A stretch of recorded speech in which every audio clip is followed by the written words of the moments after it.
भी तो बाहर जाने की एंट्री है ना। अब मेरे को ही नहीं पता हाँ, ठीक है, क्या बोलूँ मैं। Thank you guys. Hi everyone, Anshul here from RKR OC education. और आज मैं हूँ इंग्लिश स्टार्ट में। मैं अभी हूँ आनंद के साथ में, जो कि अपनी बैचलर ऑफ साइंस का कोर्स कर रहे हैं यहाँ पे।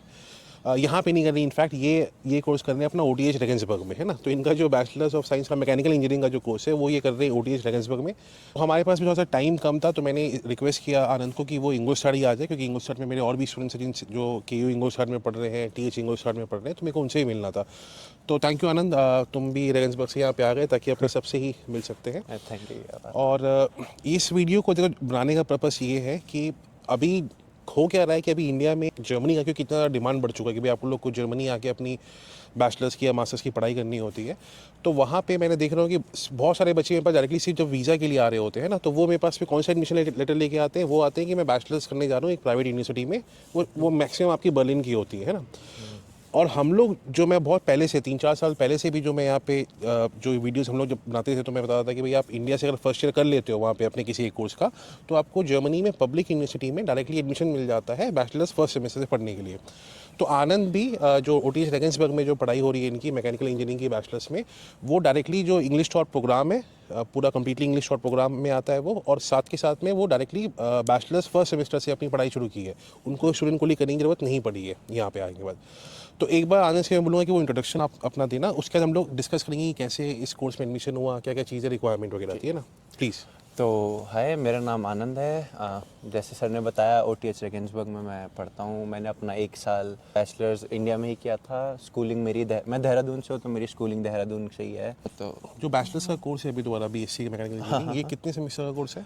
मेरा 7 सेमेस्टर का कोर्स है, जो होता है 6 सेमेस्टर जो तुम्हारे पढ़ाई के होते हैं, और 1 सेमेस्टर तुम्हारा प्रैक्टिकम, जिसको लाइक इंटर्नशिप सेमेस्टर बोलते हैं, तो वो होता है। ठीक है। तो 7 तो सेमेस्टर। इसको जैसे समझ लेते हैं कि अपने 12th की है इंडिया से, ठीक है। 12th करने के बाद में जर्मनी आने के लिए आपको स्टूडेंट को करना होता है। अगर मेरा बोर्ड इंडिया में 12th वाला जो है वो CBSE ICSE या कोई स्टेट बोर्ड अगर रहेगा, तो मेरे को मैंडेटरी कि मेरे को यहाँ पे आके स्टूडेंट को करना पड़ेगा, ठीक है। अब आनंद ने स्टूडेंट को नहीं किया है ना, बिकॉज मैंने वो इनको सजेस्ट ही नहीं किया कि आप स्टूडेंट को करो। आनंद ने इंडिया में बैचलर्स बीटेक के कोर्स में एडमिशन लिया, वहाँ से बीटेक का फर्स्ट ईयर पूरा किया, फर्स्ट सेमेस्टर सेकेंड सेमेस्टर। अब हमारे पास में 13 ईयर की पढ़ाई हो गई पूरी, ठीक है, इंडिया से ही। तो अब जो स्टूडेंट को की रिक्वायरमेंट थी वो हट जाती है, क्योंकि आपके पास में 13 ईयर की एजुकेशन आ चुकी है। अब डायरेक्टली जैसे ही हमारे पास में सेकेंड सेमेस्टर का जब रिजल्ट आया बीटेक का इंडिया में, हमने उसके बेसिस पे यहाँ पे अप्लाई किया। और वही एक रीज़न था कि हमें directly bachelors English taught program में फर्स्ट सेमेस्टर से यहाँ पे एडमिशन मिल गया। तो अच्छा, इसमें एक सवाल को फॉलोअप करते हैं कि कई लोग बोलते हैं कि नहीं, स्टूडेंट को नहीं करोगे तो मेरे को यहाँ पे बीटेक यहाँ पे बैचलर्स करने में कोई दिक्कत आएगी, मैकेनिकल इंजीनियरिंग का कोर्स भी टफ माना जाता है। हाँ। तो ऐसा कुछ तुम्हें फील हुआ कि भाई मेरे को यहाँ पे फर्स्ट सेमेस्टर में जो सब्जेक्ट्स आपने लिए होंगे, एक्स्ट्रा करवाए होंगे, उसमें कोई डिफिकल्टी आ रही है पढ़ने में अभी? नहीं, मैं ऐसा बिल्कुल नहीं बोलूँगा, क्योंकि जैसे जो एक गैप है स्टूडेंट कॉलेज में, मैं तुम्हें अगर सच बोलूँ तो स्टूडेंट कॉलेज और 1 साल की पढ़ाई जो हम बैचलर्स में करते हैं उसमें कोई डिफरेंस नहीं है। मतलब तुम्हें ट्रांजिशन करने में कोई दिक्कत नहीं आएगी अगर तुमने अपना बैचलर्स 1 साल का ढंग से किया है इंडिया में। ठीक है। देखो, खाली डिफरेंस एक ही होता है कि स्टूडेंट को यहाँ पे जर्मन में पढ़ाया जाएगा, हाँ। जर्मन लैंग्वेज में, और आप इंडिया में वही सब सब्जेक्ट्स को आप इंग्लिश में अपने यहाँ पे पढ़ रहे होते हो, है ना। अब मान लेते हैं कि मान लो जैसे OTH रेगेंसबर्ग में ये इंग्लिश टॉट प्रोग्राम अपने को मैकेनिकल इंजीनियरिंग में मिला, जो कि वाकई में बहुत सारी और पब्लिक यूनिवर्सिटी में अगर आप देखोगे तो मैकेनिकल इंजीनियरिंग का स्पेसिफिक प्रोग्राम ढूंढना बैचलर्स के लेवल पे इंग्लिश में काफ़ी मुश्किल था, है ना।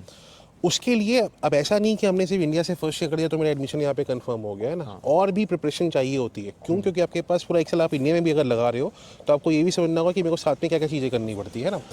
तो अच्छा, फिर आप मेरे को ये बताओ आनंद कि आपने IELTS वगैरह की मेहनत की थी, आपने IELTS में कितने स्कोर आए थे? हाँ ठीक है, तो मेरे IELTS में 8.0 नंबर थे, उनका स्कोर होता है जो IELTS तो का। क्योंकि काफ़ी अच्छा स्कोर है। हाँ। कितने मंथ्स का प्रिपरेशन लगा होगा तुम्हें IELTS के लिए? पर्सनली स्पीकिंग तो मैंने 1 महीना तो दिया था, 1 महीना से आधा महीना दिया था, क्योंकि मतलब ऐसा, क्योंकि इसलिए हुआ था कि बात ये थी कि मेरा German exam like for example मेरा मई में जर्मन एग्ज़ाम था और मेरे को अगले महीने ही IELTS था मेरा। तो मतलब ट्रांजिशन, मतलब इतना ही कम टाइम था मेरे पे, तो उसमें मैंने लाइक दिन रात मेहनत करनी पड़ती है। अब देखो, IELTS में 8 का स्कोर लाना, 8 बैंड्स लाना, वो कोई आसान काम नहीं है ना, मतलब नहीं आती जल्दी से। बट वही होता है कि मोटिवेशन होता है कि भाई मेरे को जर्मनी जाना है और मैं टारगेट कर रहा हूँ कि मेरे को इंग्लिश में ही बैचलर्स की पढ़ाई मिल जाए पब्लिक यूनिवर्सिटी में, तो आप एफर्ट डालोगे, तो एफर्ट डाल के इन्होंने भी 15 दिन 1 महीने के अंदर में प्रिपरेशन के साथ में आइल्स का स्कोर अपना एडवांस लेके आ गए, ठीक है। दूसरी बात, भले ही कोर्स इंग्लिश टॉट में है OTH रेगन्सबर्ग में मैकेनिकल इंजीनियरिंग का, बट एडमिशन के टाइम पे भी यहाँ पे जर्मन लैंग्वेज की रिक्वायरमेंट होती है ना। क्या रिक्वायरमेंट थी? जैसे मेरी यूनिवर्सिटी में रिक्वायरमेंट A2 थी, बट जैसे मैं रिकमेंड करूँगा सब लोग B1 तक करके आओ, वो तुम्हें like along the process, like तुम इधर आ रहे हो, हर चीज़ में तुम्हें बेनिफिट ही करेगा, मतलब कुछ वो नहीं करेगा, ठीक है। अब जो A2 की जो रिक्वायरमेंट होती है, ये रिक्वायरमेंट यहाँ पे आने की बात की नहीं है, ये हम लोग बात करें जब हम यूनिवर्सिटी में अप्लाई कर रहे होते हैं, उस टाइम पे भी भले ही इंग्लिश टॉट प्रोग्राम है, बट फिर भी आपको यहाँ पे एडमिशन के लिए भी मांगते हैं कि भाई आप जर्मन लैंग्वेज का मिनिमम A2 लेवल का गोएथे का सर्टिफिकेट जमा कराओ। वो नहीं कराओगे तो अगेन आपकी रिक्वायरमेंट्स पूरी नहीं हो पाएगी, है ना। तो समझने की बात ये कि आप 1 साल तो पढ़ रहे हो इंडिया से, बट आपको साथ में आइल्स भी देना है, आपको जर्मन लैंग्वेज भी अपनी पढ़ते रहनी है। A2 करना खाली OTH रेगन्सबर्ग में नहीं, OTH के जो और भी हैं, मान लो एम्बर्ग वगैरह भी है, वहाँ पे भी A2 मैंडेटरी होता है, और भी पब्लिक यूनिवर्सिटी में आप A2 मांग लेते हैं आपसे, है ना। ये हो। अब इसके बाद अपने आते हैं कि मान लो बैचलर्स के लिए, जब क्योंकि बैचलर्स की भी जो सीटें होती हैं OTH रेगन्सबर्ग हो चाहे KU इंग्लिश स्टार्ट वगैरह हो, इसमें लिमिटेड होती हैं। कोई ऐसा नहीं कि आप जितने लोग अप्लाई करेंगे सबको एडमिशन मिल जाना है। वहाँ पे बीटेक का जो आपका फर्स्ट ईयर का जो स्कोर था, उसके अलावा एक फैक्टर और आता है, वो आता है TestAS का। तो TestAS का भी जो स्कोर है ना, वो भी यहाँ पे देखा जाता है। TestAS की प्रिपरेशन, उसके एग्जाम्स जो अपने 2 मॉड्यूल्स थे उसमें, उसके बारे में और उसमें क्या क्या स्कोर है, थोड़ा सा वो भी एलिब्रेट कर दो। ठीक है। तो मैंने टेस्ट दिया था MCN में, like mathematics, computer science, natural science वाला जो मॉड्यूल होता है। तो जैसे कि वो मतलब उसमें 2 मॉड्यूल्स होते हैं, एक तो MCN जो तुम्हारे मेन सब्जेक्ट्स होते हैं, फिर एक कोर मॉड्यूल होता है। तो हाँ, TestAS लाइक बैचलर्स के बच्चों के लिए, like you have to give TestAS, like ऐसा कोई वो नहीं है कि तुम दे सकते हो नहीं दे सकते वाला सीन। और रही बात स्कोर की, मेरे स्कोर 109 इन कोर एंड 111 इन वो थे MCN में थे। चलो, तो यार तो दोनों ही स्कोर काफ़ी अच्छे स्कोर थे, ठीक है। एक, अगर आप पब्लिक यूनिवर्सिटी में जहाँ पे TestAS का स्कोर मांगा जाता है, और अगर आप इंजीनियरिंग बैकग्राउंड में यहाँ पे आके पढ़ाई करना चाहते हो, कोर मॉड्यूल में और जो मैथमेटिक्स नेचुरल साइंस का जो एग्ज़ाम, आपके 2 एग्ज़ाम होते हैं TestAS में, दोनों में ही काफ़ी सारी यूनिवर्सिटीज़ जो यहाँ पे रेकमेंड करती है कि TestAS में आपका स्कोर कितना होना चाहिए, वो हमेशा आपको 95 या अप टू 100 के आसपास से मांगेगी। अगर आप 100 क्रॉस कर रहे हो, मतलब अगेन कि आपके मार्क्स काफ़ी अच्छे लेवल पे आप लेके आ रहे हो TestAS में भी, वो भी एक बहुत बड़ा फैक्टर बन जाता है। जब आप यहाँ पे अप्लाई करोगे, आपके साथ में 100 बच्चे, 200, 500 इस टाइप से बहुत नॉर्मल लगी इतने एप्लीकेशन इनको मिलना।